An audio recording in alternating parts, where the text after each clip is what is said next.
Good morning, everyone. This is Janet Thompson from the Tribal Law and Policy Institute.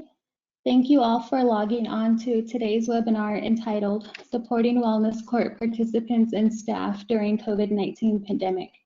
Please note that the line will remain silent. Here are a few housekeeping notes for today's webinar. The control panel will appear on the right side of the user screen. All attendees will be muted during this presentation. Once you call into the meeting call line, enter your PIN. Use the chat box function on your right panel to submit questions and responses. To minimize the control panel, use the orange arrow on the top left corner of the panel. There will be an evaluation at the end of this webinar. Following this webinar, an email will be sent out which will include a recording of the session and any handouts referenced. I will now turn the time over to one of our presenters, Precious Benally. Good morning, everyone. Good afternoon to some of you. Good Friday. Happy Friday. Thank you for being here. Thank you, Janice, for the housekeeping notes. My name is Precious Benally. I am a citizen of the Diné Nation, originally from New Mexico. I am a Healing to Wellness Court Specialist with the Tribal Law and Policy Institute. I am joined today by my colleagues, Kristina Pacheco, who is also a Tribal Wellness Specialist with TLPI, and David Lucas, Senior Program Manager with the Treatment Court Programs at the Center for Court Innovation. We are also lucky to have two practitioners joining us later on in this webinar. Rosemary Manrique, she is the Healing to Wellness Coordinator and Case Manager for the Pueblo of Santa Ana Healing to Wellness Court, and Kristina Sisneros, who is the Healing to Wellness Court Coordinator for the Pueblo of Laguna Court. You will be hearing about them and the different program modifications they've made in light of this COVID-19 pandemic. Just to remind you, we are not health experts, so please consult the experts. You can find information at the CDC, the Center for Disease Control and Prevention, where they can provide you public health updates. These updates are coming quickly. Hopefully, we'll get out of this before too long. The Tribal Law and Policy Institute, my colleagues, have put together this really great resource page dedicated to COVID-19 resources. There's information concerning tribal, state, and federal initiatives, best practices, and service provision strategies for the COVID-19 pandemic.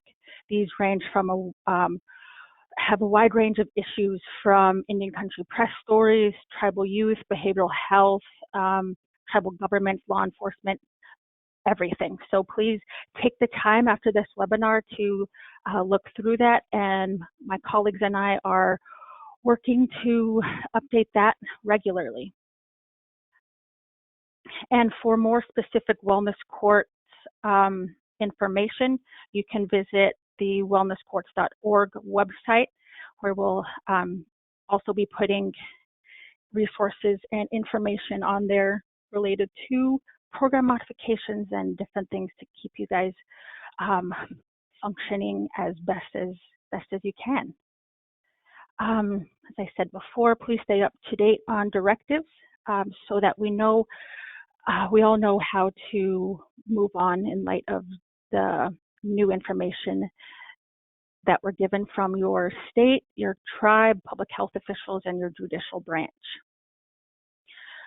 Another really great resource is this Treatment Courts and COVID-19 publication put together by NADCP and the National Center for State Courts. They hosted a webinar on treatment courts and COVID-19 on March 26th. They also had a follow-up webinar on April 6th. You can find the publication and the recorded webinar on NADCP's dedicated COVID-19 webpage. We took some information from this publication to inform some of the advice and recommendations, considerations that we're going to be giving today. So if you have time, please take a look at that as well. And some grants.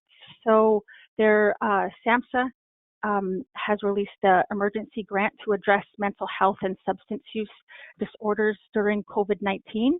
The closing date is today. It's one of the quickest turnarounds for a grant that we've seen, but if you take a look at that, hopefully you'll be able to get it in today. Hopefully you guys are working on it already.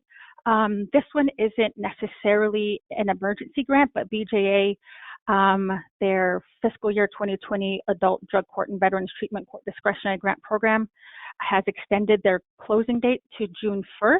So you have a little bit more time to get that in as well. If you have any questions related to any of these two grants, you can send us an email or even ask questions on the chat box, and we'll be happy to answer them.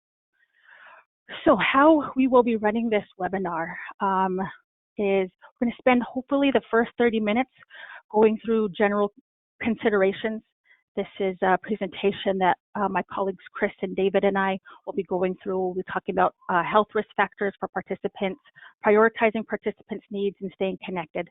The bulk of the webinar then will be dedicated to a panelist discussion where you'll be hearing from Rosemary and Kristina on the program modifications that they've made during this time. And would encourage you all to submit your questions via the chat function. So to get that started, can you all just introduce yourself on the chat, say hi, just so I know that you guys are there listening and engaged. And me and my colleagues will be monitoring the chats as well to make sure that we don't miss any questions you have. And if you have a question related to the specific presenter, please put their name, say this question is for David, and I'll be sure to ask him that question while he is presenting. And then we hope to reserve the last 30 minutes of the discussion, of the presentation, to a group discussion. We're going to try to answer as many folks' questions as possible. And if you know that you have a really innovative practice idea or program modification that folks would benefit from, you can raise your hand and we'll be sure to unmute you so you can share. And again, this is will be dedicated to the last 30 minutes of this webinar. So before further ado,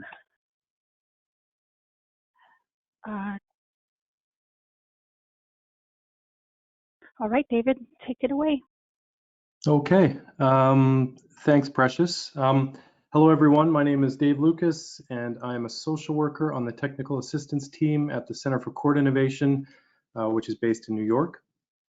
Just quickly, my background is in drug policy and substance use treatment, and prior to joining the center, I was an addiction therapist for about 10 years in a drug court up in Canada.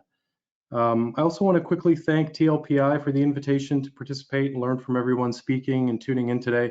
I'd like to give a shout out to the admin staff who help make these important virtual gatherings go smoothly. And of course, a special big thank you to all of you out there working on the front lines of this crisis right now. I know things are really tough, so we see you.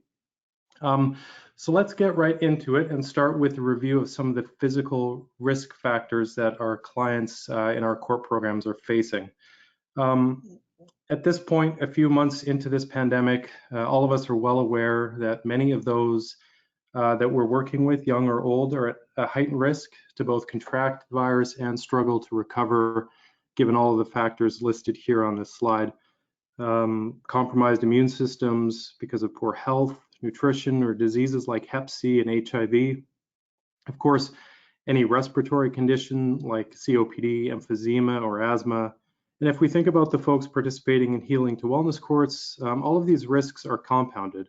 All long-term chronic drug use will heighten this risk, whether we're talking about the effect of opioid or alcohol use on how it slows down our breathing, or stimulants like meth and cocaine constricting our blood vessels and causing hypertension.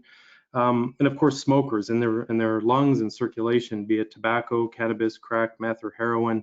All of these things, as we might suspect, put our folks at extremely high risk. In addition to that, we have other health risk factors that we know statistically affect Native American populations disproportionately: higher rates of diabetes, malignant neoplasm, asthma, liver and heart disease, for example, all make Indigenous communities especially vulnerable to COVID-19, and we're seeing some of those these factors bear out in certain parts of the country. Of course, and Precious will speak to this a little bit more later, these health risks don't exist in a vacuum. They are the result of a whole host of historical and social factors, like a long-standing gap in good healthcare provision, food instability, economic dislocation, lack of running water in some places, geographic isolation, ongoing colonial racism and violence, and so on. So these things not only increase physical susceptibility, but also hamper community relief efforts, which are just as important here. So we're essentially talking about three layers of intersecting health crises: the virus itself, the long-term effects of chronic substance use, including the opioid and overdose crisis, and now a spike in meth use, and third, the troubling rates of comorbidity found in many Native American communities. But as I say this, and I characterize this problem in a kind of a grim-sounding way, it's also important that we don't unconsciously reduce people who use drugs, Native American or otherwise, our clients, our people who sometimes feel like family, as vectors for disease transmission in these times, because these groups face, as we know, so much stigma as it is, and stigma and fear will get in the way of our ability to support them and keep ourselves safe as well. So next slide, please.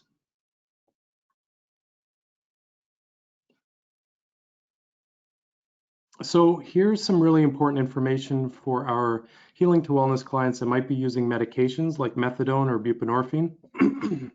As we know, using these medications often requires multiple visits to the doctor's office for consultations or to leave urine screens. So if you use methadone, you typically have to take an observed dose every day at the pharmacy. If you're a new patient, your first consultation has to be in person. And on top of that, most programs and providers require that a patient attend additional psychosocial counseling if they're using MAT. So all of these important interactions, however, are obviously not congruent with the principle of flattening the curve through physical distancing, and certainly isn't feasible in quarantine. So in response to this, some really big and potentially life-saving regulatory changes from both SAMHSA and the DEA about prescribing and dispensing addiction medications like methadone and buprenorphine has been offered. For new patients, for example, MAT providers can provide 2 weeks worth of take-home methadone, and for longer-term, more stable patients, up to a month. This means that the person doesn't need to attend the clinic every day, putting themselves and others at risk as they wait around for their dose. Urine screens in many places have been suspended, and the usually mandatory counseling sessions have been moved online. In addition, first consultations for buprenorphine in some places, which in the past had to always be done in person, actually even just a couple weeks ago, can in some cases, some places now be done via telemedicine. So that's a big change. Rules around having the pharmacy deliver these meds to your doorstep have also been relaxed and is being encouraged, especially in some of the more urban settings where medication delivery is a bit more available. Now, if you ask around, you're likely to hear that some doctors and OTPs have been slow to adopt these changes, which is kind of understandable. It's a pretty big change to happen overnight. But there are some willing providers and pharmacies out there. And personally, I would encourage everyone listening to this to look into their availability locally and push for it where it's needed, and there is willingness. For many, MAT is a real game changer, a lifesaver. It greatly reduces the risk of overdose, so it could make all the difference in the world. Next slide, please.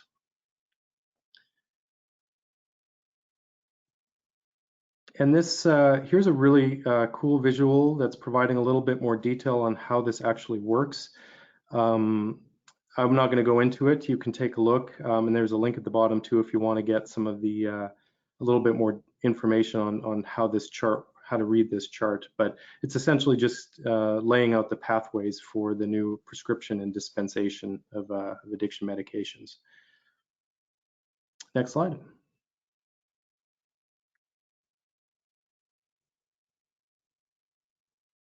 So alcohol withdrawal is obviously another important risk factor for healing to wellness clients.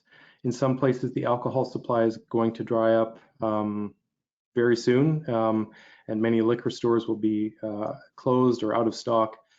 So this is a big problem for folks who are heavy drinkers, daily drinkers. SAMHSA has also provided some guidance related to managing outpatient or at-home alcohol withdrawal, either with the use of anticonvulsants or benzodiazepines.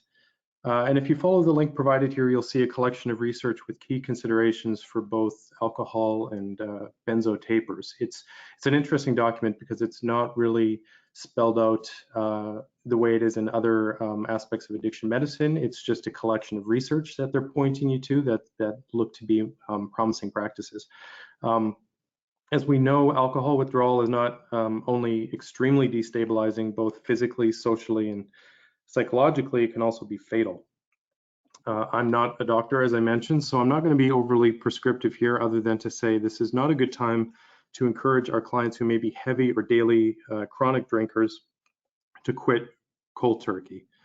This is a really risky process at any time because of the possibility of seizures, but it could also increase our clients' vulnerability to COVID because of their compromised physiology. So instead, we should be consulting with addiction medicine specialists, and if possible, use teleservices to develop a safe tapering schedule or to have the appropriate medications prescribed and delivered. Now, given the limited access to telehealth in many rural parts of the country, especially some Native American communities, withdrawal managed through online services, medications might not be possible. So I appreciate that. But in the very least, we need to be cognizant of the level of risk with our clients and safety plan around a managed consumption schedule, and then be sure to follow up on a regular basis with telephone health checks. Next slide, please. And just briefly, and this maybe also goes without saying, but the impact of this pandemic on our collective mental health is undeniable. So we know that the impact for individuals who rely on critical mental health services, this could be quite devastating, whether that's accessing one's psychiatric medication or receiving trauma care or ongoing safety planning around suicidality. The disruption of services could be hugely destabilizing. As programs that oversee people facing these co-occurring challenges, we need to be highly attuned to the greater risk caused by forced isolation. We need to remain connected by phone as much as possible, but also linking clients to additional, more targeted mental health resources is important. And later on, I believe Precious will be providing a link to a Google document that the center has created offering a long list of online resources. Some of those are related to substance use and others are related to mental health, domestic violence, overeating, even sleep disorders, all kinds of support groups and resources online. And the next slide, please. And just the last thing I'll say for this section is that we need to understand and be comfortable with our limits, especially when we're managing, trying to manage the health risks of our clients. We need to know our limits. We can't control as much as we'd like right now. We can't offer as much as we'd like right now. Unfortunately, we can't control as much as we could even a few weeks ago. And looking forward, weeks or months down the line, much of our work is going to feel really unfamiliar when it comes to addressing the physical needs of our clients. So that's going to be uncomfortable, but it's also to some extent okay and normal, and maybe a new kind of normal for now. And we just have to kind of go easy on ourselves, and because we're doing the best we can in very uncertain and unsettling times. So be patient with yourselves and just try to keep that contact up with the clients. And with that, I'll pass it along to our next presenter. All right, thank you, David. This is Benally again. This next section, we're going to talk about prioritizing participant needs because, like David said, there's a lot that we cannot control during this time, but what we can control is the type of participant support and contact that we make. So when you step back from how you're going to run your program, what type of program modifications you're going to make, really just remember that you're here to make sure that your participants feel safe and are given and are having their needs met. So really take this time to talk with your participants to provide that support. They're experiencing a lot of anxiety, a lot of stress, and this can be triggering for a lot of them. So ensuring that you're there and that to help them get have their basic needs met, or point them in the direction where they can get help with those basic needs is going to be extremely helpful.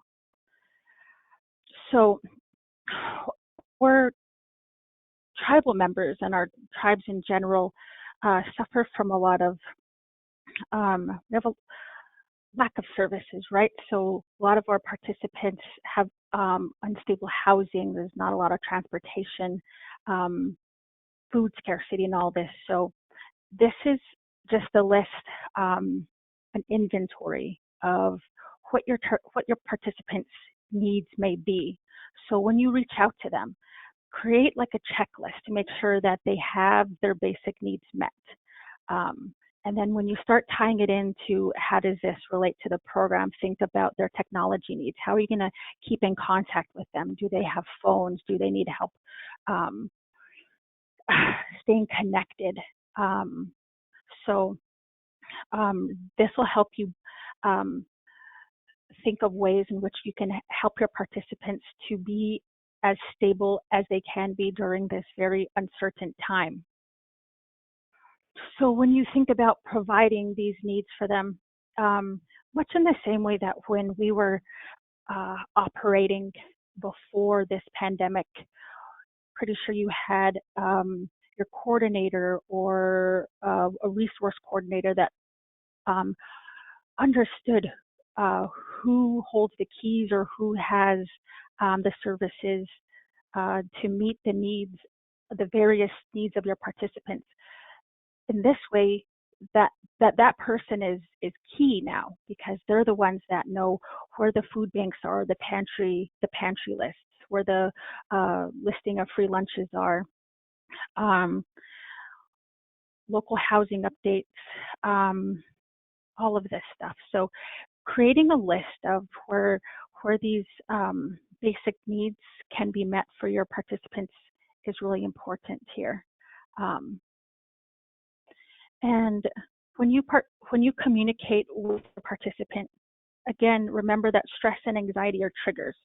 So encourage your participants to talk about this situation and how it is affecting them. And it's important to maintain frequent contact.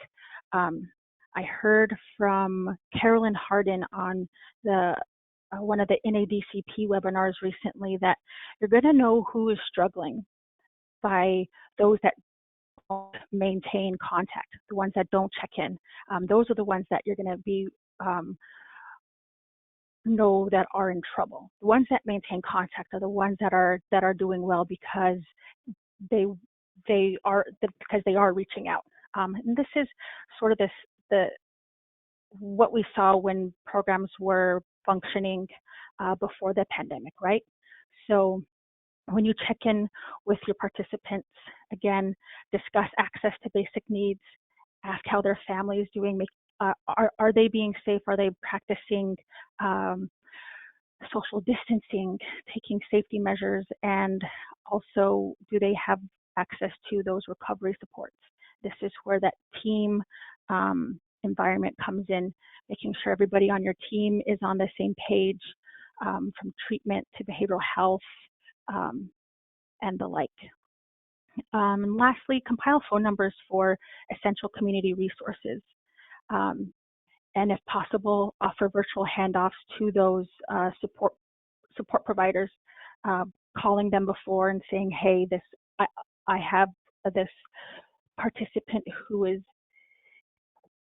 interested in your services, can you help them? And that'll be extremely helpful for everybody during this time. Again, there's no way to overemphasize this point, so be sure to prioritize the basic needs and safety. This should be prioritized over strict compliance monitoring. Right now, everybody is uncertain. We don't know what your program should look like. There is no should, it's only what can you and your community do right now. And this is a point that's been stressed by NADCP. So just making sure your participants are safe and healthy is what we should be prioritizing. So staying connected, this is another key point, communication. You need to develop separate staff and participant communication plans.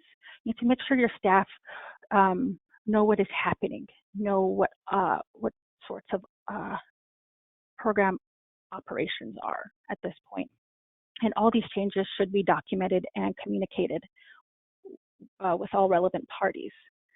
I've talked to a few of our Healing to Wellness courts, and some of them aren't situated to work from home, so they've taken the past couple of weeks to figure out how to get situated, and that is okay. It's okay to just not be running right now, but making sure that you're in communication with your team and making sure that you're in communication with your participants to let them know that you're there for them is really important.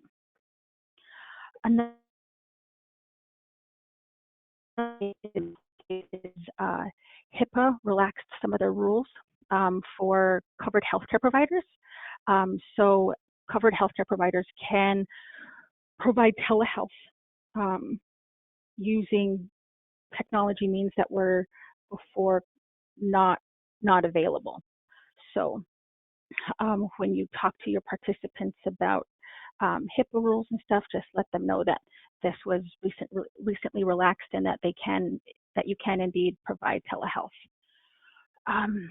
So in addition to using your phone for phone calls and staying connected with your staff and participants, you can also use video conferencing technology for staffing meetings, remote court appearances, probation check-ins, individual clinical check-ins, treatment interventions, and screening and assessment to treatment. So here are some of the popular applications that I found from HHS.gov. This is one that these are ones that they specifically mentioned, along with a few others. But I mentioned these because these are more popular with general public. You have FaceTime, Facebook Messenger video chat, Google Hangouts video, Zoom, and Skype. Zoom, there's been some recent controversy with that. They have some security issues where folks have reported some people spamming them or robots getting into their actual video chats. So when using Zoom, be mindful of that. But this is also, we're not saying that you shouldn't. This is a question for your judiciary or your governing body. So when you link participants with technology, understand that not everybody has the same knowledge or understanding or comfortability with technology. So treat everybody like they are on the same page. Make sure that you have directions for downloading and using the applications that you selected for them. A lot of folks don't have email accounts, so perhaps you may need to help them set up those email accounts. And be sure to test the video and calling functions and your messaging functions to ensure that that everybody's using it correctly. And I know a lot of programs don't have a lot of funding to throw around, but if you do, it's really great to have the ability to cover technology-related expenses. But if not, one of the examples that I heard recently or read recently, one court is providing a Wi-Fi hotspot in their court so that participants can access the Wi-Fi while sitting in the court parking lot in the safety of their vehicle, whether for hearings or check-ins, what have you. I got this example from the Rural Drug Court listserv. I recommend you sign up for that listserv. A lot of the conversations happening now deal with different program modifications, different practices during this pandemic. So you'll get a lot of great information from the Rural Drug Court listserv. Teleservices, like David mentioned before, there are a few services out there. I listed the ones that won't require funding on your program's part. So there's Alcoholics Anonymous online intergroup for online meetings, HS, the Comprehensive Health Enhancement Support System.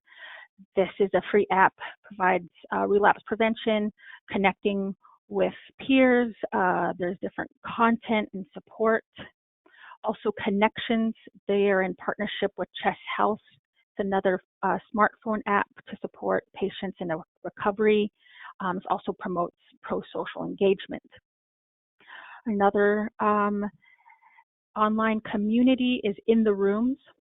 These also have online meetings. These members have access to over 130 live online meetings with many fellowships. And the Center for Court Innovations put together a detailed teleservices database. It is also in your handouts as well. And for more understanding of teleservices in general, the Center for Court Innovation has treatmentcourts.org.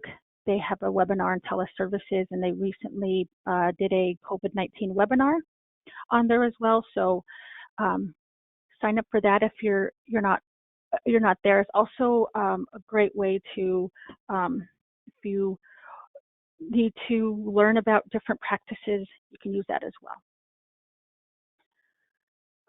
And treatment partners, handing it back to David to talk about this. Okay, so yeah, I'm going to talk a little bit about some of the ways that we can try to keep that whole momentum going with treatment, and maybe some conversations that we can have with our treatment partners to make sure that the train keeps moving in that direction, even in these strange times. Next slide, please. If we're working with people who use drugs, an obvious question is how do we continue to support their recovery work, maintain that momentum, and address their treatment needs from afar. Certainly, it's going to be tough, and it's going to take some creativity and flexibility. But I think the critical piece, and Precious alluded to this a little bit, if possible, we should try to maintain the structure and stability of our programs, of course, without making challenging or unsafe demands on our clients. We want them at home, being safe and taking care of their health. But we also want them to have some of the predictability and normalcy too when it comes to their obligations and accessing their support network. And I think we can do that in a couple different ways, but we do need to set some clear expectations around, for example, when we want them to check in, or maybe even the amount of time that they set aside each day and dedicate to recovery work. We might also want to align this with the person's usual treatment or court schedule, again, to kind of maintain some of that consistency.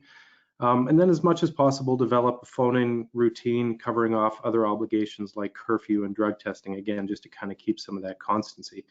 And if you have the technology and bandwidth, video conferencing with the judge or your treatment groups will go a long way to maintain those therapeutic alliances. I'm sure a lot of you out there spend a lot of time on webinars and Zoom meetings, and it does get tiring, but it's also really nice to see each other's faces, and it does help get us through the day, I think. All that said, none of those strategies will work if the lines of communications break down. So we need to make sure that our clients do stay in contact. And in order to make that more likely, we need to bear some things in mind. We need to be patient and flexible. We need to prioritize basic needs and safety over business as usual accountability concerns. They both are important, but we need to be mindful of what the situation calls for. Clients will very likely experience a recovery setback or worsened anxiety, PTSD, depression, or loneliness, and we can't police that from afar. We kind of have to just stay in our lane a little bit and understand our limitations, as I mentioned earlier. We can only support. So this is a time to really hone our clinical skills without the usual court measures in our back pockets. And I say clinical skills, I don't just mean, treatment providers here, even though that's kind of the heading of the slide. I also mean probation and case managers and other folks that are just connecting with our clients on a regular basis. We all have these things, these skills, we all have these relationships. So it's a time to kind of improve those skills.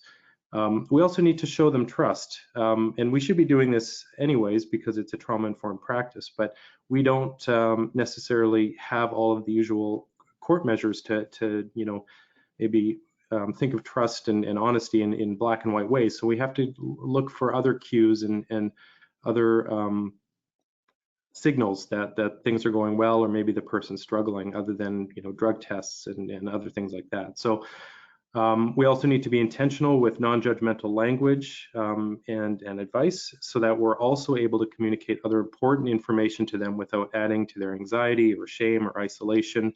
So if they're feeling judged by us, we might not have an easy time getting through to them about some other health information that they need related to COVID. So we do need to kind of keep the conversation maybe lighter sometimes when we need to get that other information across. A lot is going to be going on for them, a lot's going on for us. So this is where our therapeutic alliances will be tested. And just maybe one final note that's a little bit more of a concrete strategy. Specifically, we might want to also come up with some practical strategies to ensure that check-ins feel safe. For example, clients in isolation with potentially abusive partners. If possible, you want to develop some coded language so that the person can communicate over the phone any risks they're facing, or maybe, this is not a good time for me to talk, or at least think of ways to make sure those calls can be had with some kind of privacy. I've heard about an app called the Bright Sky app, and it's, you may have heard of it. It's an app that you can use. It just looks like the person is checking the weather, I believe, but it's actually sending out kind of like a distress signal about an abusive situation. So if you have any folks that are in those situations, you might want to tell them about that. Next slide, please. And I know I sometimes go on and on about this, my colleagues will attest, but I just want to double down on this point about Therapeutic Alliance. Here's some data that shows that our alliances, and again, not just clinicians, but the alliances that most of the court team, including the judge and attorneys will have, our alliances are actually more impactful than the treatment modalities we use. So right now, you can actually worry a bit less about whether or not you're doing your CBT or MI work perfectly, and focus more on maintaining that trust and openness with your clients that Precious was talking about, because it really goes a long way. And our boundaries are going to be tested, no doubt, because things are different right now, and everybody's feeling tested. But that's sort of what this crisis calls for. And I think knowing that, to all the clinical staff listening today, stay connected with each other, because you will all be facing similar challenges. And I think the camaraderie is important right now. Next slide. So I've been talking a little bit in broad strokes, but if we're looking for something a little bit more concrete, here's a really cool approach being used in a drug court in Oregon. You can see here that this program has created like a mechanism to measure and reward client connection. And I think it's a really great way to maintain and foster motivation. Clients are given gift cards for checking in routinely, keeping up their schedule, completing assignments, And if you don't have the resources or the money to do this kind of contingency management, which I know a lot of courts are pretty stretched financially, you can also offer things like reduced days on probation, reduction in fines, or the relaxation of other kinds of obligations. So giving things like this that are kind of black and white, where everybody sort of wins, the more connection, the more everybody's benefits, but then there's also something tangible. I think it's a really smart way to kind of approach this. And again, just a quick note: contingency management is really well supported in the research, especially for folks using stimulants. It's one of the few treatment approaches that's helped folks who use crystal meth. It's just not widely used because it's in some cases it can be seen as costly, but there's some good research for that. And the last slide, please. So I'm going to wrap up quickly by just saying a few words about our own health and wellness as team members, because of course we need to take care of ourselves and each other, especially right now. And none of this is new to people in this field. It's hopefully things we do anyways, but you know, right now to get through this, I think we really need to do some of these things on this list. We're going to need to reestablish and maintain our boundaries, clinical and professional. Or if, say, you suddenly find yourself in quarantine with your in-laws, you might need to reestablish those boundaries, but I digress. We will want to maintain or ramp up all of our self-care routines, whatever that looks like for us. Take hours or days off as you normally might in your normal work routine. Be flexible, but also clearly define your availability for your staff and clients alike for your own mental health and so that you can stay effective. Try to FaceTime or video conference your meetings if it helps you feel connected, or you know, if they make you feel anxious, don't do it. If you've committed to working in your pajamas for the next few months, or you shaved your head recently and there's a couple spots that are a bit uneven. Anyways, again, I digress. We want to stay connected here. So seek supervision, clinical or otherwise. Speak to mentors or other professional supports. Set up group chats to decompress with each other, with your colleagues, and talk about non-work stuff. We've been doing that at the center, and it's really nice. Just people checking in, and we're all seeing each other's kids and pets and things like that. Breathe, meditate, stretch, do something good for your body away from the desk or couch, which I know can be tough. Eat good food and sometimes not so good food. Share jokes, dog videos with your colleagues, or join a reading group. Whatever you do, you just gotta, you know, give yourself those little breaks from the immense stress that anybody working on the front lines is experiencing right now. As I said earlier, just go easy on yourself. Let yourself feel what you feel, because we cannot care for others if we're not taking care of ourselves, right? So that's it for me. Again, thanks for the invitation, and I'm going to turn things back over to Precious. All right, now we're going to move to our panelist discussion with Rosemary and Christine. This portion will be moderated by Kristina Pacheco. Kristina? Hello, I'm Chris Pacheco, and I am from the Pueblo of Laguna in the state of New Mexico. By training, I'm a licensed drug and alcohol abuse counselor. And prior to working with Tribal Law and Policy Institute as a Healing to Wellness Court specialist, I worked for my tribe for about 14 years in a couple of capacities. One as a behavioral health manager, and then also as a supervising probation officer, which I had the great opportunity to be part of a team that developed our current Healing to Wellness Court program.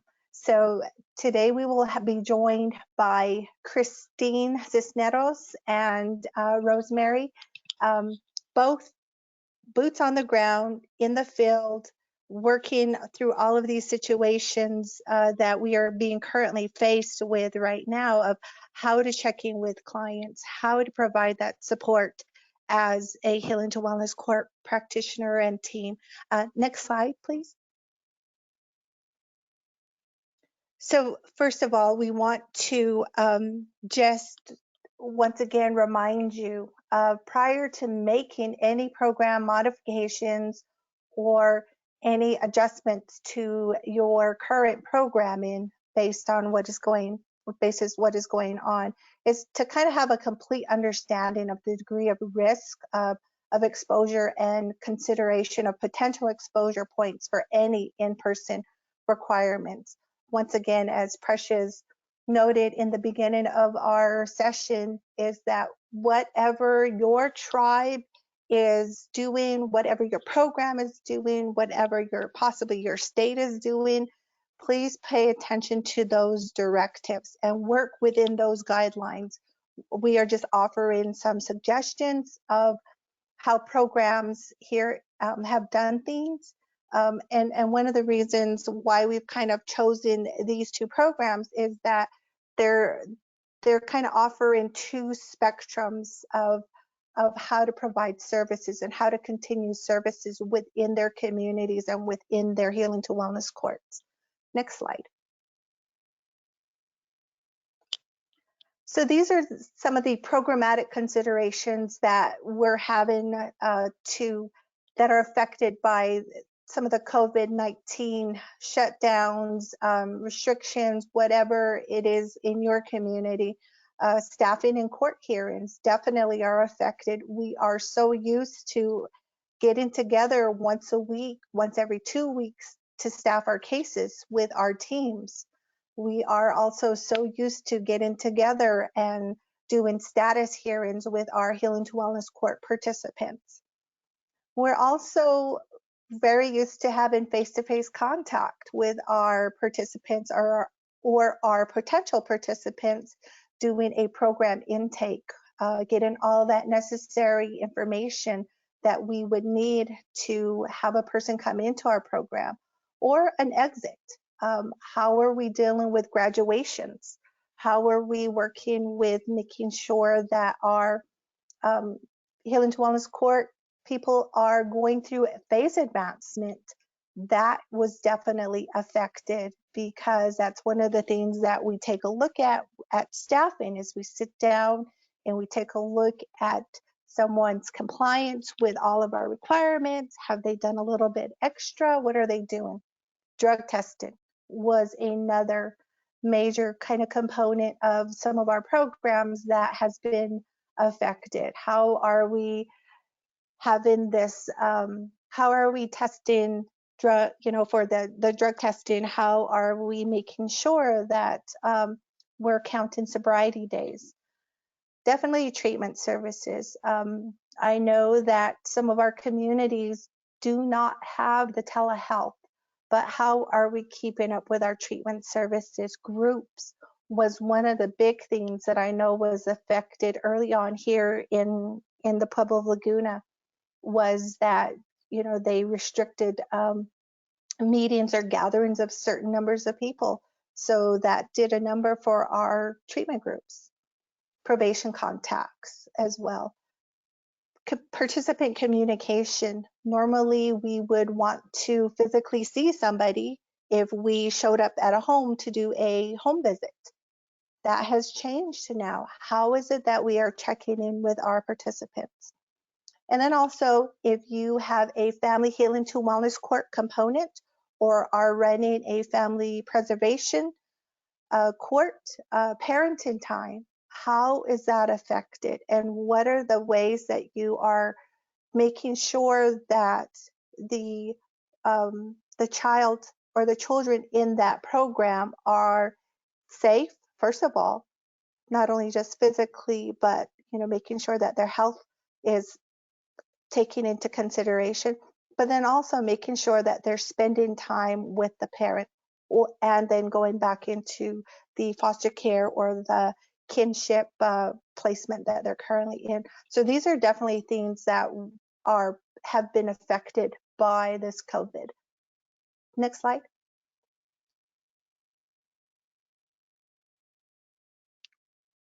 So once again, staffing and court hearings. So what I'm going to do is these are just kind of the ways that we would do things in a normal situation, and how we would work through this.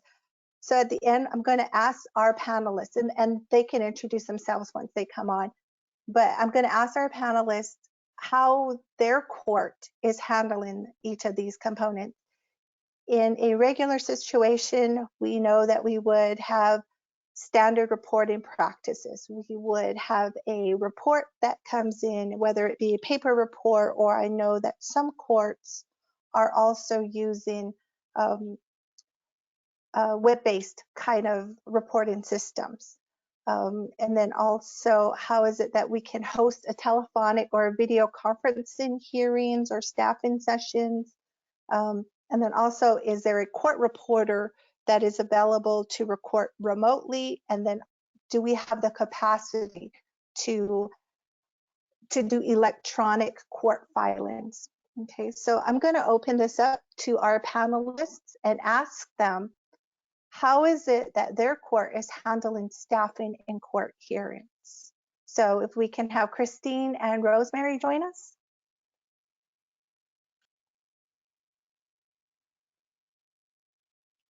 Hi, I'm Rosemary. I work with the Santa Ana Healing to Wellness Court, and currently transitioning or have transitioned everything virtually.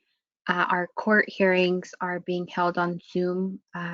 All of our participants and providers enter that through a password to ensure that we're keeping that secured. I email all of our providers a weekly checklist of what our participants completed that week or did not complete that week. That way everyone is aware during our staff meeting and is able to see that when we share our screen. We also use the program called DIMS, and that's through Data Gain Services. In there, that keeps track of all of our participants' doings. So all of the providers go in and put information if the participant attended group, if they attended, did they participate, did they not participate, did they miss, did they call and say they were going to miss. So those are the two ways that we've been communicating. Thank you, Rosemary. Christine? For us, with our staffing, of course, we have telephonic or we utilize Zoom. So we have accessibility to each other as a team. We communicate on a consistent basis.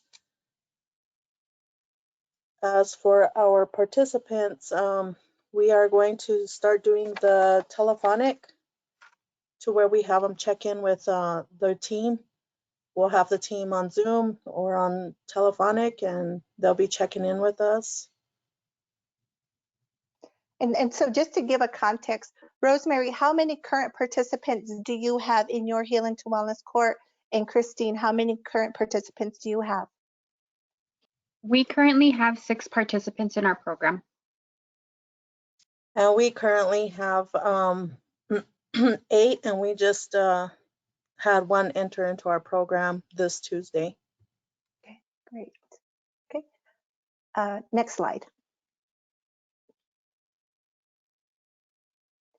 So one of the other big questions was, and as you heard with the Pueblo of Laguna, they were able to take in a new participant.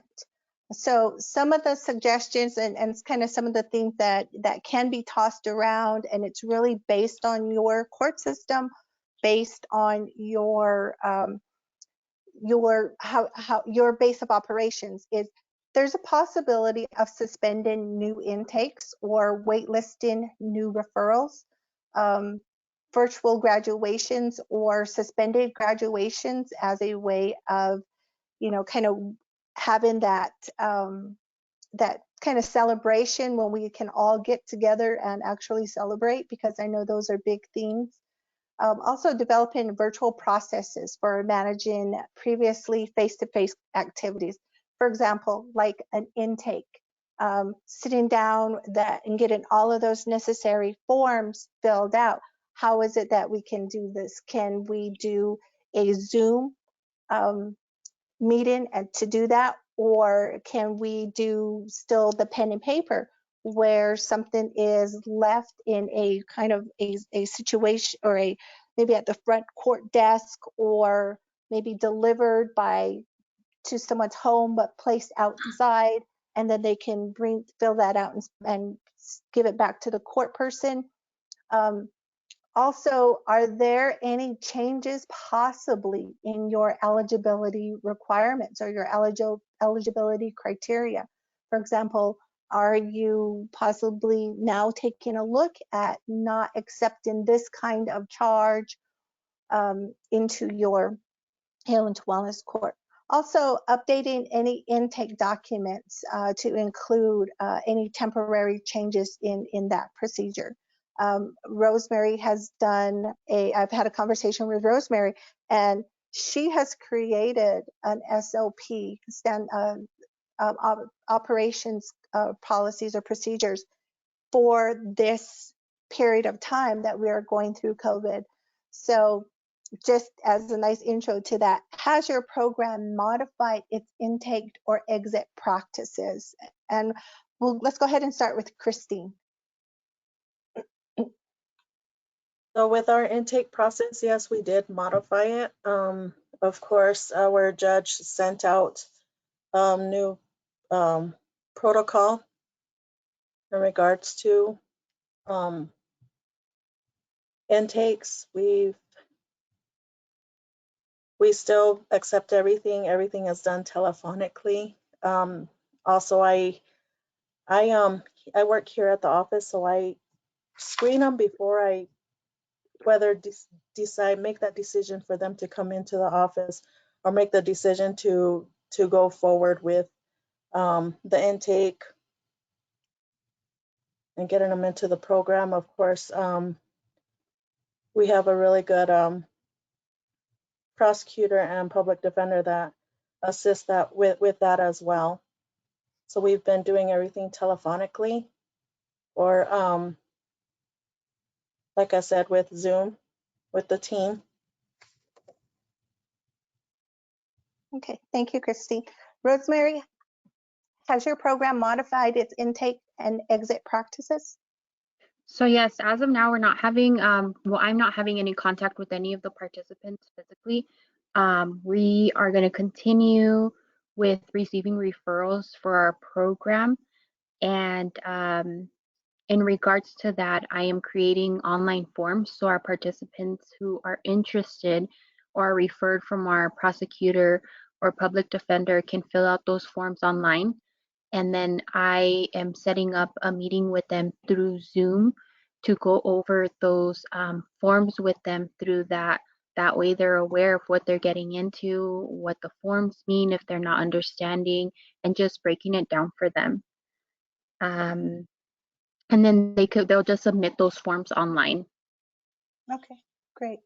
Now this online situation that you have, Rosemary, is it does it have some security buffers, some confidentiality buffers, or anything that, you know, that we need to kind of be mindful in this virtual age? So right now the forms will be emailed to them directly. Our email addresses are confidential, and most of the participants or all of our participants currently in the program are all from the Pueblo and have a Pueblo email address, which is it is a confidential email address already. Nice. Thank you very much. Next slide.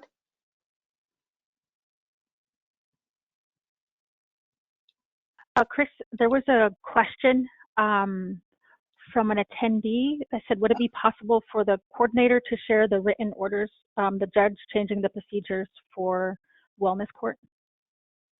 Okay, so that would be possibly directed towards Christine. Christine, is there a possibility of Laguna Public Court sharing some of those documents as templates for other courts?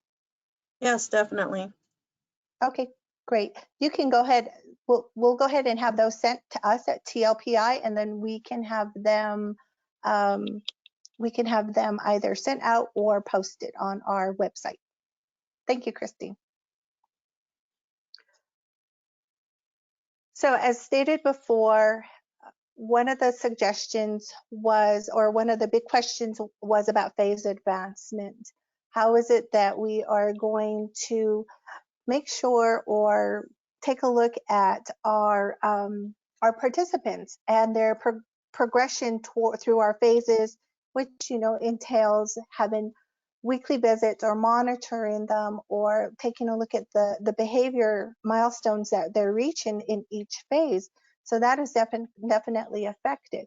So constant contact with participants, taking into account any new challenges faced by participants. I know some of our participants worked in casino industries or food service industries, or those industries that are now affected by the COVID with shutdowns of the casinos.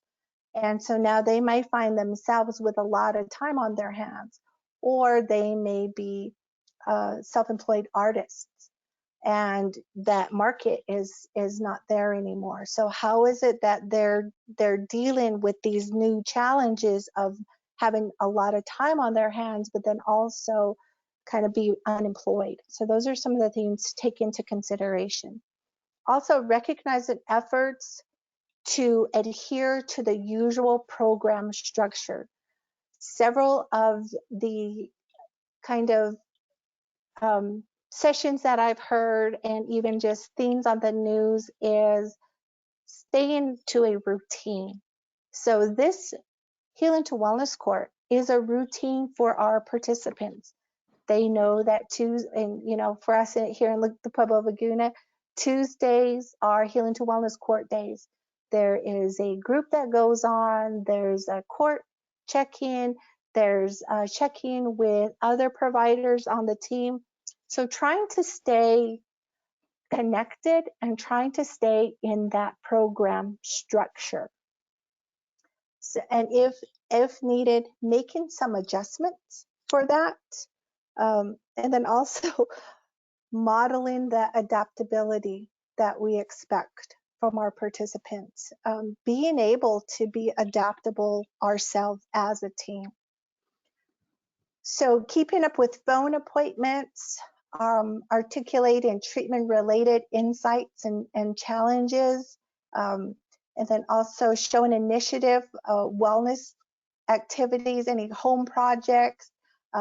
I had a conversation with Rosemary at one point, and she was letting me know of some innovative ideas that they came up with. Also observing the safety directives, if they have them in their community. Also creating an assessment or assignments, recovery homework or anything like that. And then also just monitoring the punctuality or the general regular, the relevant check-ins, phone check-ins, Zoom check-ins, anything like that. So posing the question to, let's start with Rosemary. Have you made any significant adjustments in your phases or phase advancements? Well, in regards to like community service, the way we're addressing it is that we had a participant who had to complete 8 hours a week, and we've been to her house before, and we noticed that the yard was trashed. So one of the things that we did was that we suggested that be part of her community service. So she did clean the yard up, and her grandma is actually the one who's been keeping track of the hours she's been doing on the yard. And the other thing we suggested is her doing things around the house for her grandma to help her grandma out, cooking dinner for her, cleaning the pantry. So those are some changes that we've made. In regards to phase advancements, we are still completing those and conducting those, and we'll just be mailing out scarves to our participants because that's what we give to our participants as they advance from phase to phase. Nice. And normally, I know in some Healing to Wellness courts, when community service or volunteerism is assigned, we kind of generally say it has to benefit the community, not a family member, or because we get a lot of people who say, oh, my grandma needs her yard clean.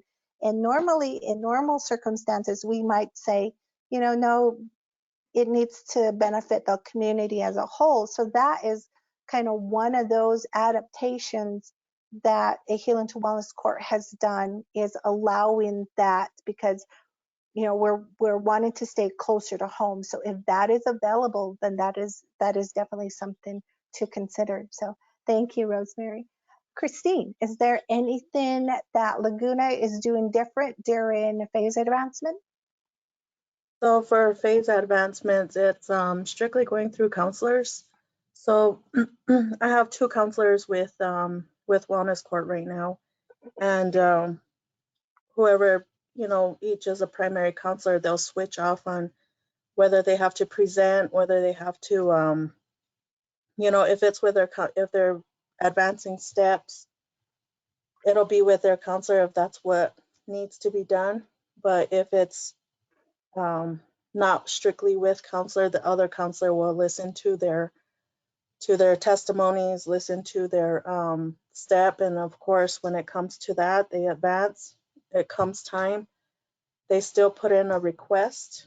We do have online our court forms, so they can also they have access online to get the motion to request for advancement or request through me for their advancement, and we'll go from there. They have to write a paper out. So that's what we've been having them do, write a paper out. They can either email it to us or just drop it off at a location, and which would be probation office. Okay. And I would distribute it to the team, and we'll go over it and decide whether or not the individual can pass. That way we don't hinder them or keep them stagnant. That way they keep moving forward in the program, right. Especially with the time limitations that we have with them. As for community service, what I've done, we've had to assign 2 individuals to community service. So I had a pickup point where, of course, I do my screening to make sure they're not sick, everything's good, and I just hand them the material, which I have them making my my wellness court log books. So that's what I have them doing, Okay. just so they're not out in the community and they're not out, trying to look for community service. That way they're in home and they're still doing something for the program or for the community. But as for home projects, our counselors have a daily reflection that we have. That way we keep their sobriety going, them, just active in the program. A daily reflection goes out by one of our participants that has volunteered. So a daily reflection goes out every day, and our participants respond by writing a paper or writing a statement, sending it to the counselor, and we go from there, and that's considered a self-help. Of course, they do the self-helps online, which is the AA, NA meetings. So to both of you, so in Christine, I know Christine, because I know the program that they're using here in the Pueblo of Laguna is moral recognition therapy, which is a very group-based kind of modality. And for both of you, if you could expand a little bit on how that requirement of each of your phases has had to change. I know that Rosemary has done some really innovative things in Santa Ana, and I also want to hear from Christine. So Rosemary, if you could just tell us a little bit about how those group themes have changed for you and your participants in Santa Ana.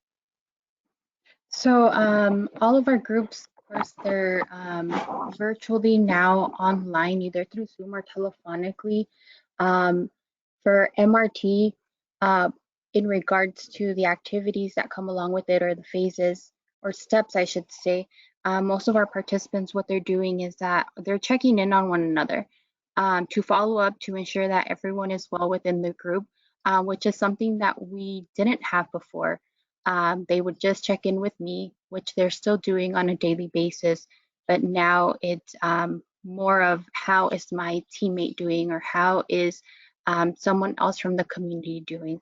So that's an innovation that we've added into the program in regards to that aspect. Thank you, Rosemary. Christine, how is the Pueblo of Laguna working through the group situation? And you mentioned it a little bit. All right, now with our group situation, the counselors have been taking over, but now our facilitators are going to be utilizing the Zoom, so that way they can get the group in, have the virtual group. So that's what we are working on right now, and by next week we should have that ready. But as for now, right now the counselors have been taking over with the steps with MRT, and taking over with the individuals still happening, of course. So Okay, thank you, ladies. Next slide, please.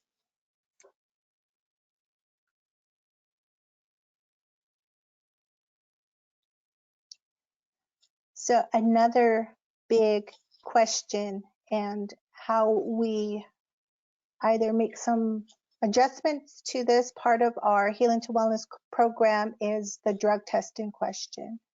So determining the minimum testing necessary to maintain, when we go in and we do presentations and when we set up our programs, we often talk about a minimum of testing times that we should be bringing our participants in.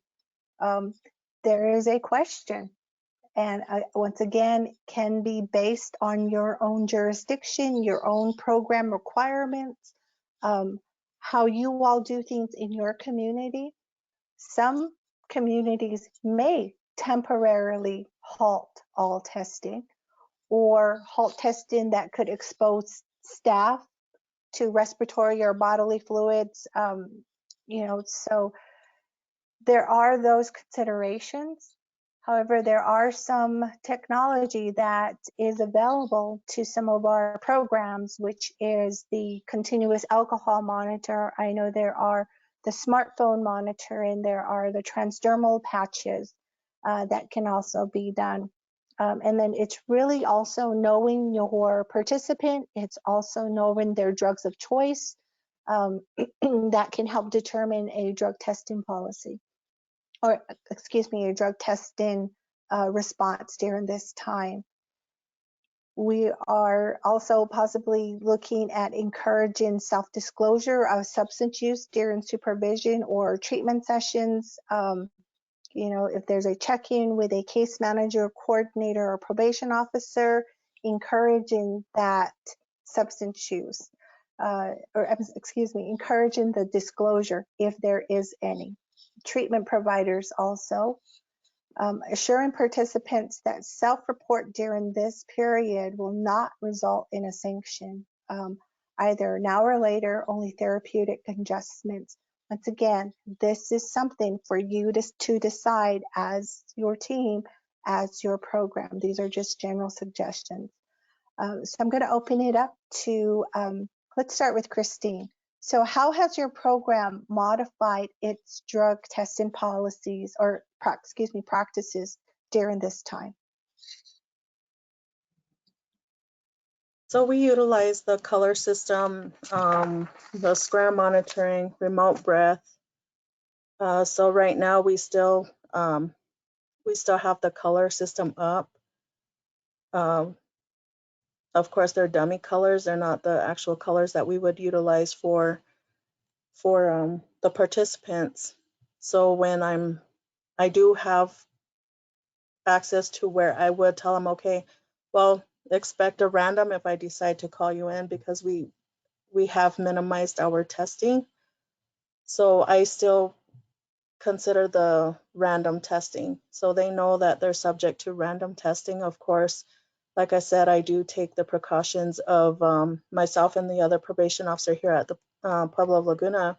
we take the precautions and the screening before we allow anyone in the program or into the building before we do any kind of testing. We also utilize the Scram monitor, and we utilize the remote breath, which we are able to see a picture of them every morning while they're breathing into the remote breath.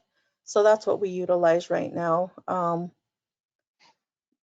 So as far as that, the participants think and believe that, okay, well, I'm on random, so they're still on guard when it comes to, okay, well, I can't use, or I don't want them to think, okay, well, they're not testing, so I'm gonna kind of try and do what I can. You know, addiction is addiction regardless of the virus. That's going on right now. So that's what our program is doing right now. Okay, thank you, Christine. Rosemary, how have you adjusted any of your drug testing policies during this time? So mostly all of our participants are either on a 1084 device or a Scram. The 1084 device is it just gives us the BAC of the participants, and there are 4 different levels that the participant can be placed on. And so it's random tests throughout the day. They can get 4 tests, they can get 8 tests throughout the day, so it just varies. We have one participant who's on the Scram, which is like the ankle monitor, which as well does random testings and gives us their level, their BAC if they had been drinking. Our PO has minimized contact with the participants, but he will continue to do UAs on a needed basis, meaning if there's a questionable reading, or if there's a positive, or if there's been a tamper with any of the devices. And what he's been doing is that he's wearing gloves, masks, he's leaving the door open for the participants so they won't touch anything, having them put hand sanitizer, leaving the UA on the counter for them just to pick it up, go to the restroom, and drop it back off on the counter. That way we minimize that that connection, or that physical connection between them. And he's disinfecting everything after they leave. And for new participants, we are doing UAs. That way we can have a baseline of where they're at. Okay. And I know, Rosemary, in a conversation that you and I had previously, we talked about how that the majority of the participants in your Healing to Wellness court have had issues, or have had issues with, or are currently having issues with alcohol. So knowing the drugs of choice of your participants, I feel in that conversation that we had was very key in how you adjusted your drug testing policy. Correct. Yeah, 5 out of our 6 participants' primary drug of choice is alcohol, so it made sense for us to use the devices. So that's just one of the things, is knowing your participants, knowing their drugs of choice, paying attention to those things, because this will definitely help when making adaptations to this drug testing policy. Thank you. Next slide.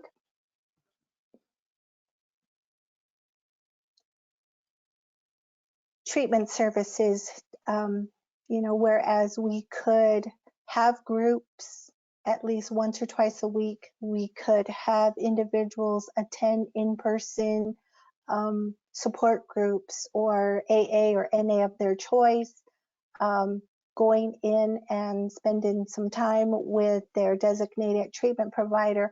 All of that has definitely been impacted. So how is it that we can maintain this therapeutic alliance that David spoke about earlier, this constant contact that we should be having with them, making sure that our individuals are doing well? So one of the big things is making sure that our participants have access to the appropriate technology and internet access. Making sure that maybe they have a smartphone, making sure that if there is a Wi-Fi hotspot available for them, or I know in some communities, as Precious mentioned earlier, they are allowing individuals to come and park in the court parking lot and utilize that Wi-Fi. So determining if participants have access to that appropriate technology, and then there's also some possibility of some need to do a little bit of IT technical assistance and making sure that they can access this technology. Also, as you have heard both of the panelists, having remote individual sessions, halting all in-person group sessions, and then also maintaining a consistent schedule. If a participant had their appointment every Wednesday at 2 o'clock, making sure that they have that kind of consistent scheduling, if it is possible. Also researching available telehealth or teleservices that are in your community. I know that sometimes they are not always readily available in some of our more remote communities, but if it is a possibility, how is it that we can access those services for our participants? And then also updating any policies and procedures to include virtual treatment procedures, including sanctions or responses to behavior, and then how are we going to handle those that non-compliance. So I want to open this up to Rosemary first, because I know when we had a conversation, you had explained to me how you had to make an adjustment of an in-person group into a virtual group. And I was very intrigued and just very impressed with how you and your team came up with that. So what modifications has your program made to treatment delivery? Well, before we started everything virtually, we checked with all of our participants to ensure that they had an email address. We did have one that didn't have one, so we helped him set that up. And then we did testing sessions with each one of our participants individually to ensure that Zoom was working on their smartphone and ensuring that their audio was working as well.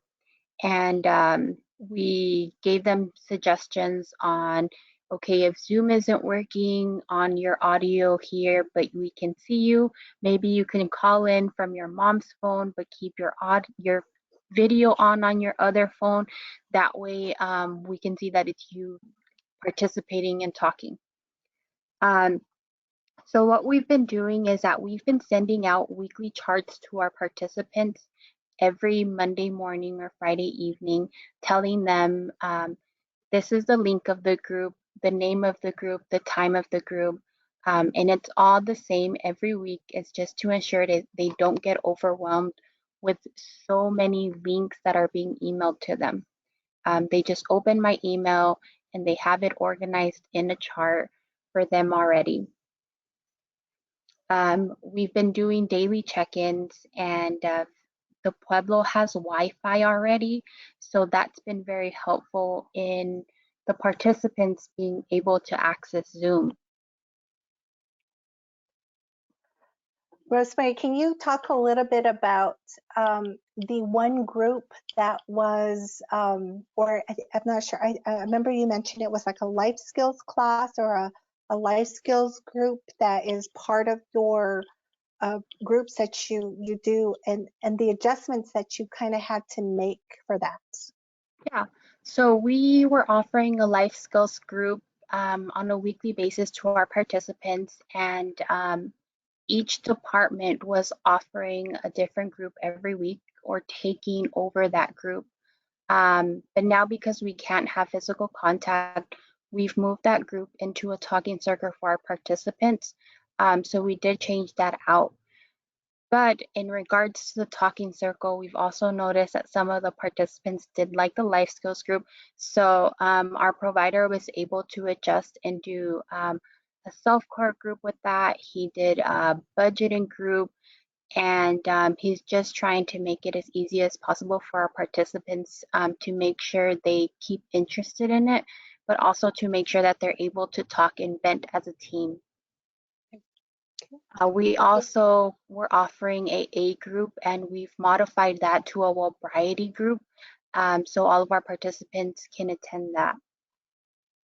Great. Thank you very much, Rosemary. Christine, how have modifications been conducted in the Pueblo of Laguna with treatment delivery? So with treatment, of course, our counselors are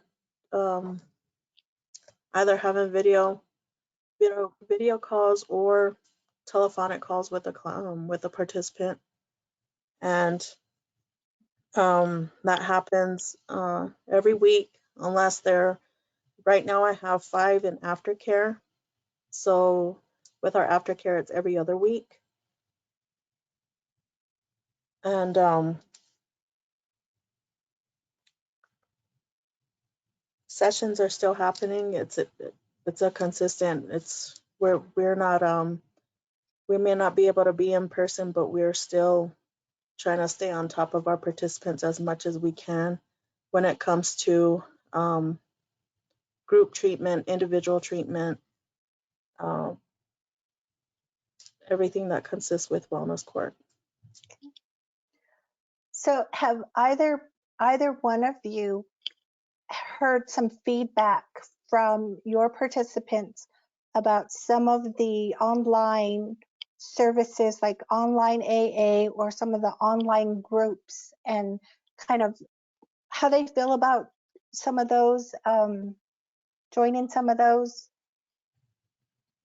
So right now, I have a good majority of our participants, the 9 participants we have, they've been listening to the AA podcasts. And thanks to one of our participants that was previously listening to the podcast, he introduced the rest of the participants, and that's what they've been listening on. Of course, I also have an alumni who just recently graduated from Wellness Court. She facilitates the NA program, or the NA group.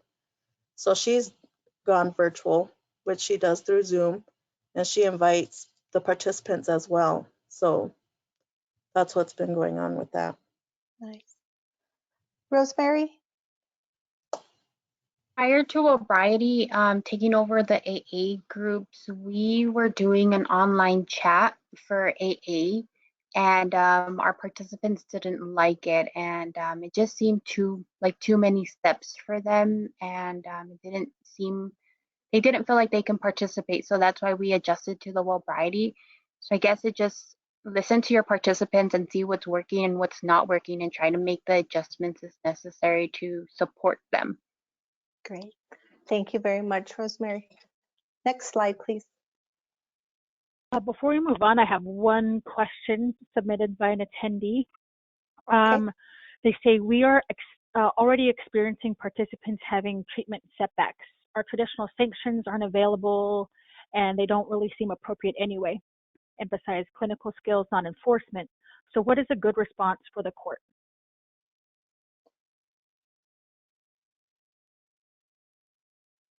In regards to clinical setbacks? Yeah, treatment setbacks.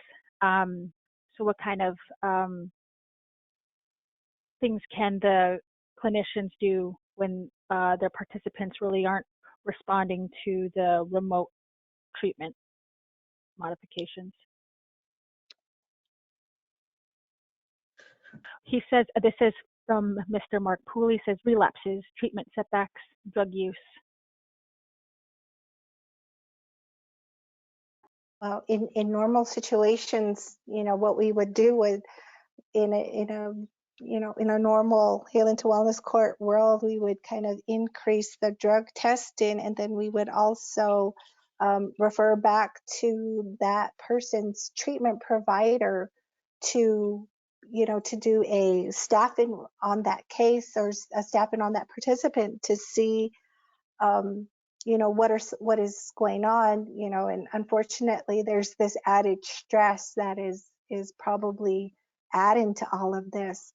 But is there an opportunity for that person's treatment plan to be reviewed and possibly some adjustments made to that, to include some additional maybe individual sessions remotely, or finding out what that person maybe needs to help maintain their sobriety or maintain some also. Is there a possibility of maybe getting some mental health services added to this person's treatment plan? So those are just kind of things that I would look at from a treatment standpoint. Yeah, I would also suggest possibly having a subcommittee come together on Zoom with the participants and do like a re-engagement plan of what is the participant wanting from this program, and how they want to move forward, and see if there's any stressors right now. Employment might be a stressor, being home with family might be a stressor.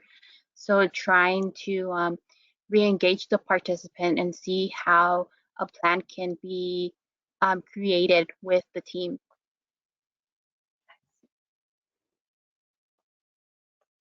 Thank you, Rosemary. Okay.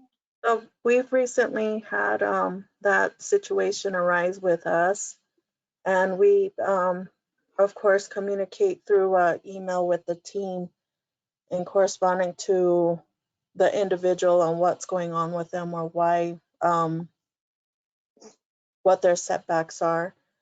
We set up a team meeting, whether it's through staffing or through email. We're constantly responding to each other.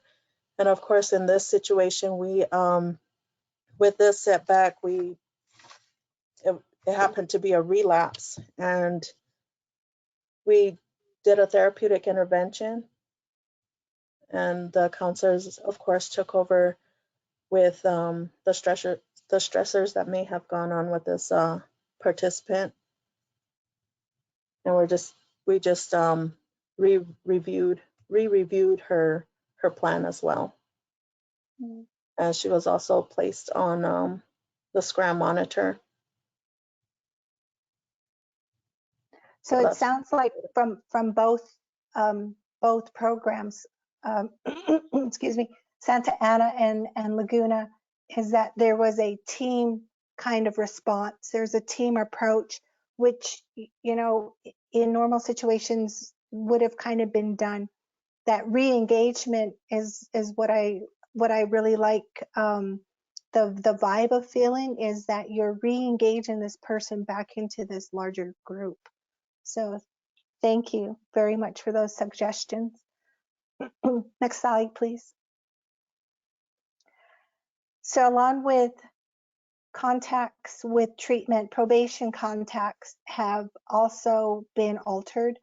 In some programs, probation contacts for home and office contacts have ceased, or they're very minimum, and making sure that the appropriate social distancing, the 6-foot kind of designation that we've been told about, or meeting in areas that are allowed appropriate distancing, preferably a barrier that is between you and the participant, making sure that any participant, if you are still having excuse me, in-person contacts, is not visibly sick, or making sure if you have access to the temperature wands that people are using to make sure that someone does not have a fever. Also using virtual alternatives to in-person contact, check-ins. Possibly some adaptations to your policies and procedures to include this virtual probation contacts, because in our normal situation, we would recommend, or we would say we want to see this person in person. However, that is not a possibility for some of us in our communities. So I think our panelists have spoke a little bit about how they are adjusting to this, but Christine, how is your program maintaining participant supervision? So with the supervision, we continue to have them call in. Of course, they have the morning and the curfew call-ins, which they're still doing. We have that daily contact with them. For our office visit, of course, that's gone to telephonic unless we necessarily have to meet with the participant. But lately that we hadn't had to. But other than that, yeah, that's how we've minimized the home contact. Okay, thank you, Christine. Rosemary, how is your program maintaining a level of participant supervision? So all of our participants have to call in on a daily basis. And the participants that do not call in, we've been attempting to contact them back to see if, to check in on them. The ones that don't call in are the ones that we worry about the most. But in regards to our probation officer also keeps in contact with them. So he's been contacting them once to twice a week to check in and see how they're doing. If he feels that something's up, then he'll have them come in just to do a random UA on them. And if there's a tamper or a questionable test on the devices they're on, then he'll have them do a random UA as well. But he is keeping his distance and ensuring that the participants are staying safe and he's staying safe as well. So I know that in some of our tribal communities that our tribal leaders have set down curfew times. And I know that curfew times are also part of our phases and our requirements in Healing to Wellness Court. Have either of you adjusted that kind of curfew? Because I know here in the Pueblo of Laguna, it's from 5 a.m. to 8 p.m. So anyone out after 8 p.m., there's consequences. So have you had to make adjustments based on whatever your tribal policy is now to curfews? Yes, we have. So we are, of course, in the Pueblo, we are abiding by the curfews here, and the curfew that's been set forth is they have to be in home by 8 p.m. Nice. We haven't had to do that. The Pueblo is closed down and they're only letting tribal members leave on essential basis. And I believe that's one per family, and they're only allowing a few tribal members to leave for essential items at a time. So all of our participants, most of our participants don't work in essential places, and the ones that do have gotten a document or some kind of paper from their employment just saying that they're essential. And that's been what's been allowing them to leave the Pueblo to get to work. But other than that, no, we haven't made any other adjustments to their time. Okay, thank you. Next slide, please.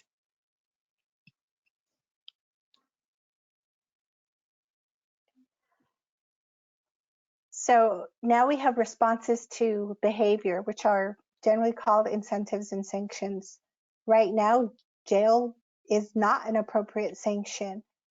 So being creative of how you respond to a participant's behavior while keeping them engaged and motivated, which is a big part of what we do with incentives. It's either through time gained back, you're given some time that might have been done on a curfew, or you are given community service as a sanction. But how is it that we can do that now?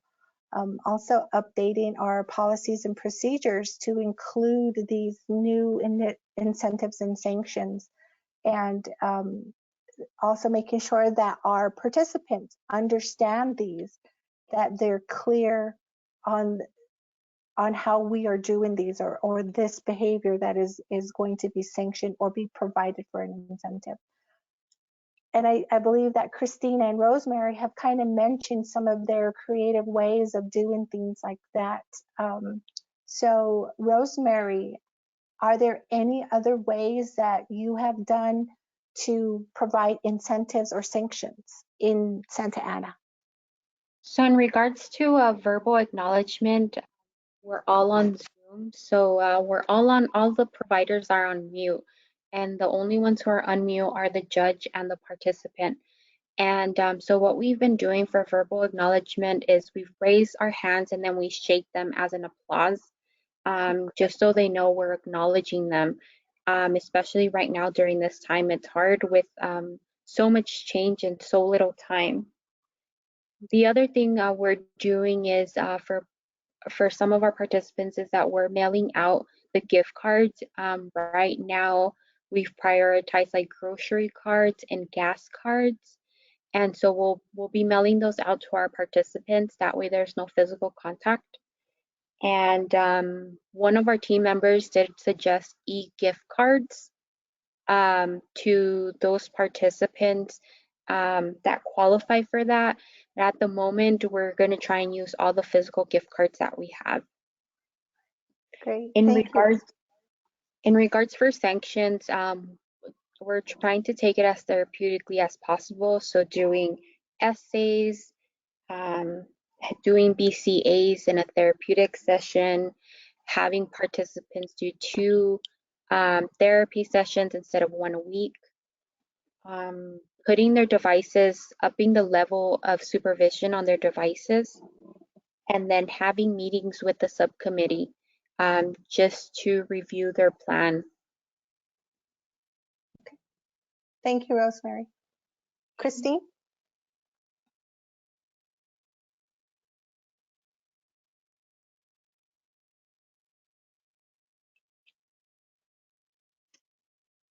Hopefully we didn't lose Christine.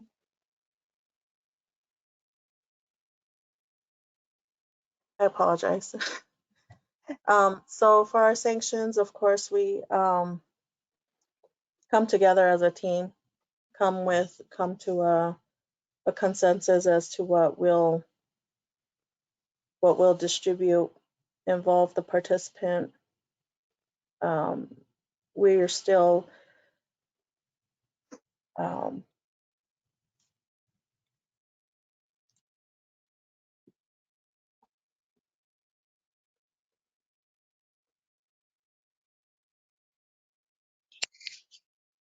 Christine? I think she's cutting out. Yeah, my computer is cutting out.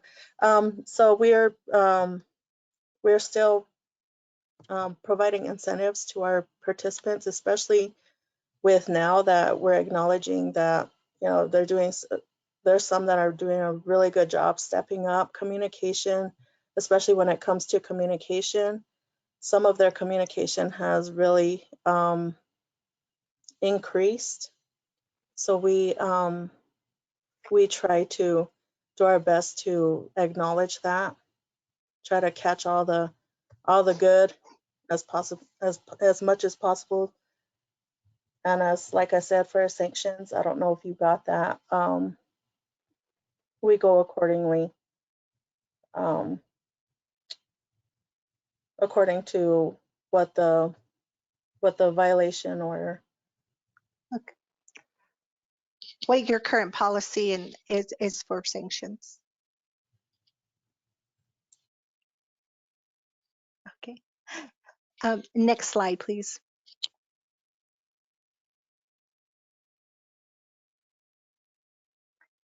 So for those Healing to Wellness courts that also have a family component, or they're a family preservation court, it can be difficult on how we are working parent face-to-face parenting time. How is it that we're making sure that the children who are in our care are safe, as well as making sure that the parent has the opportunity to still be part of that child's life. So establishing a consistent schedule and communicate with all of the parties to ensure that that schedule is maintained. We have some guidance for developing a virtual parenting time plan. So a lot of the things that we are using with our Healing to Wellness courts can also be done with the Healing to Wellness court family times, which is the Zoom, which is the Skyping, which is the FaceTime, that they can still have that availability of time. Once again, that safety of the child is just taken to a next level when we were talking with Family Healing to Wellness courts. I'm not sure if either Christine or Rosemary currently have that situation in their Healing to Wellness courts. We do not in Santa Ana. Okay, thank you, Rosemary. Christine?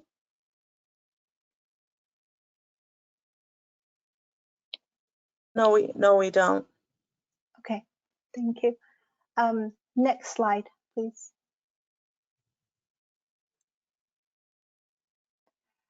So right now is the opportunity for us to I've seen these questions that have kind of come in, and I'm hoping that Precious and Janice have kind of been monitoring them, and that way we can have a good place to start.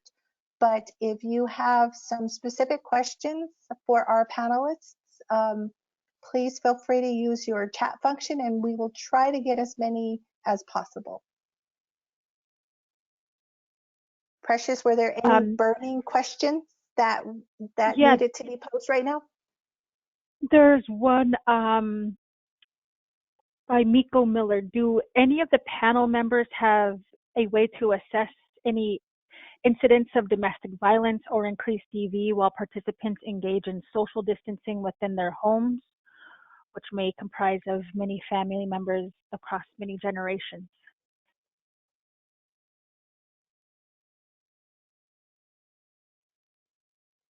Rosemary or Christine, have there been any situations like that for your participants? No, not with any of our participants. No, we haven't had a situation like that with our participants. But in overall general as an intake, do you all do some kind of DV assessment, either through a criminal background check or either through a just a general intake interview of any possible DV situations in the past or present?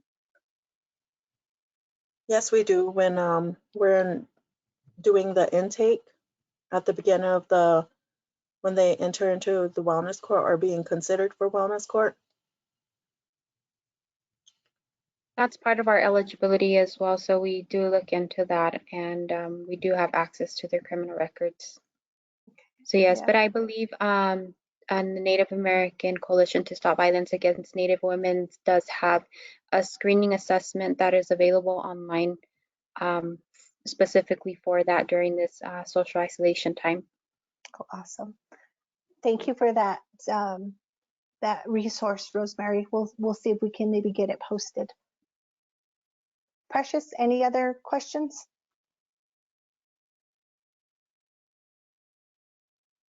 Yes, one just came in. Do any of the panel members have experience with medication-assisted treatment for their wellness clients? If so, has disulfiram been utilized by their programs?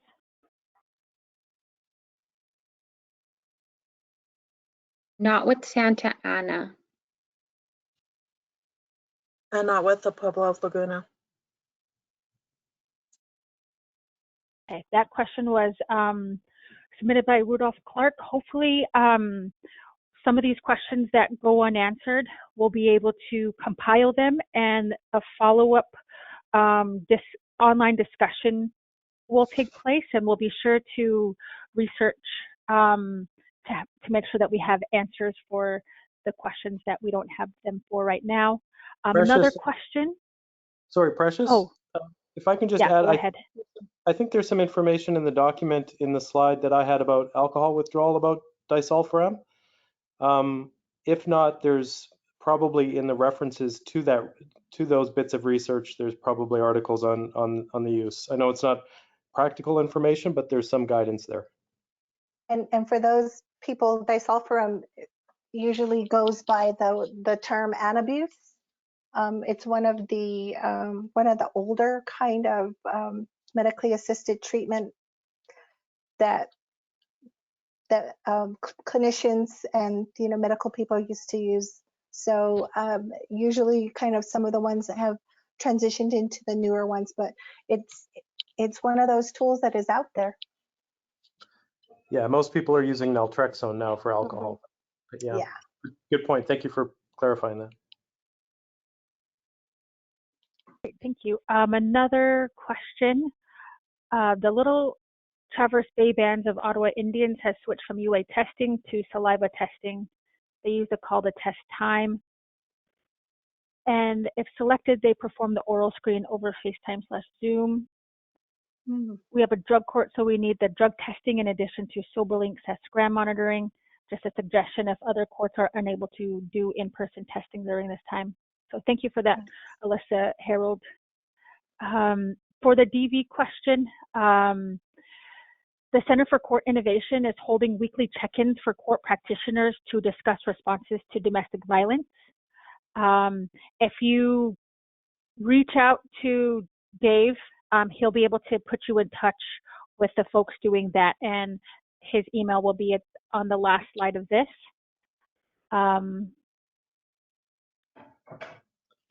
Another question with the, okay, thank you, Dave. Last question, as we only have like 9 minutes left. Does any of the programs anticipate their clients getting stimulus check and helping them? Many of our clients have not filed taxes in the past.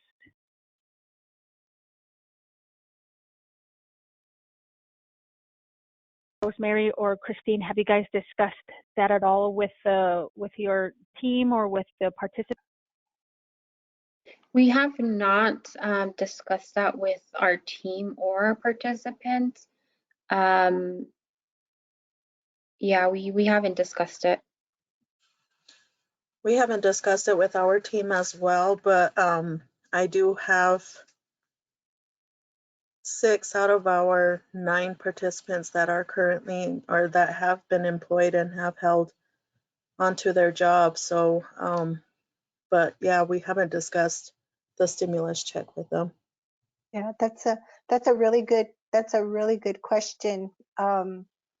Yeah, because it's this kind of bulk of money that comes in, and a lot of our participants, one of their triggers is money, is having a lot of money. And so maybe having a discussion, both of in a kind of a two-pronged approach. One as in a treatment approach of, how is this money going to make you feel when you get it, but then also a budgeting kind of conversation with your participants of, okay, how can we utilize this money for the household, or how can we make it last, or some kind of conversation in those two realms would be beneficial.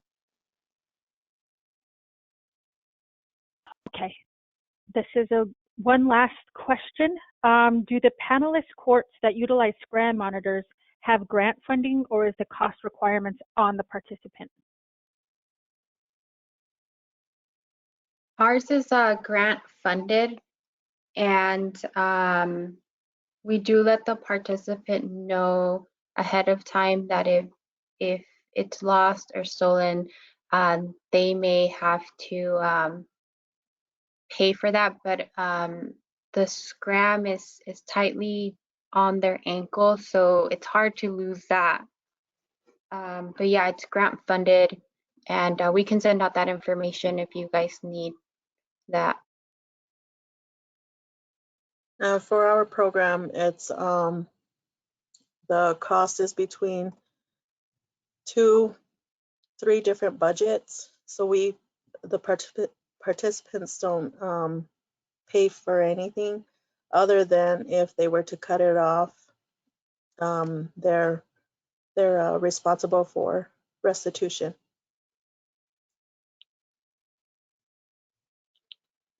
All right. Thank you both so much for your time and answering all of our questions and sharing your program modifications during this pandemic. We appreciate it. And the rest of the attendees will be sending out an evaluation at the end of this webinar. Any questions that you may have that we didn't get to answer today, we fully intend on having a follow-up discussion to really get down into the nitty-gritty of what your programs are looking like amidst this pandemic. So if you put any of those questions in your evaluation, we will compile them and put together a follow-up event. Thank you again, everybody, for participating. I appreciate it. This was a really great sharing opportunity. And if you have any questions at all, here are the email addresses to Kristina, myself, and David Lucas. Any questions that you have directed to Rosemary or Christine, we will be sure to forward them to them as well.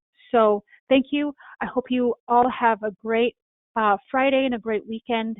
And everybody take care, stay safe. Thank you, Precious. Thanks, everyone.